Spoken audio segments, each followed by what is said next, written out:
Iran's foreign minister has addressed a meeting of the UN Economic and Social Council in New York. Javad Zarif was a late addition to the annual meeting after Washington granted him a last-minute visa. His visit, of course, comes amid deteriorating relations between Washington and Tehran. So what's behind the visit? Let's speak to Dr. Mehrdad Khonsari, who's a former Iranian diplomat. Good to have you with us. So this meeting, this UN Economic and Social Council meeting in New York, nothing to do with the nuclear deal or nuclear politics. So what do you think this is all about?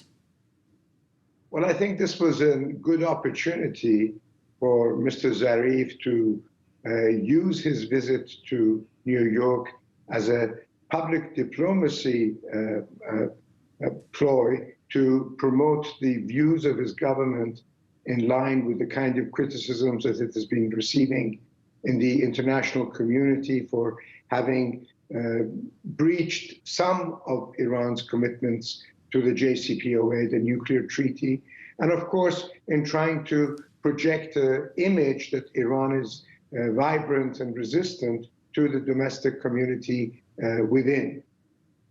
And so is that part of the strategy? Is that the reason why the minister has also been speaking to some of the US media?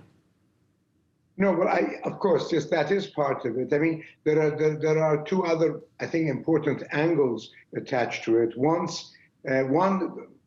and perhaps foremost, is the fact that the United States had hinted in the last round of the sanctions that it imposed on Iran that it might be sanctioning the foreign minister, Mr. Zarif himself.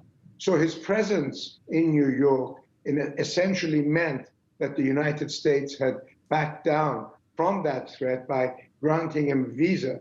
So his visit at this time, apart from giving him the ability in New York to speak to a wide range of Western media sources, especially the American media, it also helps him lobby in the background for the kind of positions that Iran is enunciating. You have to bear in mind that the French president is scheduled to visit Iran, and many observers are thinking that perhaps this is maybe the last opportunity for Iran to salvage the nuclear deal and arrive at some sort of a compromise. So there's a great deal of lobbying going on between the kind of positions that have to be enunciated, for which the French president will be negotiating, perhaps on behalf of the United States as well, in the hope that they might reach some sort of a compromise. And how far is Tehran hoping to prevent further sanctions being imposed? Well, I think it's very difficult for the United States to impose further sanctions because really every major aspect of Iranian economic life has been sanctioned already. I honestly cannot think of any new areas.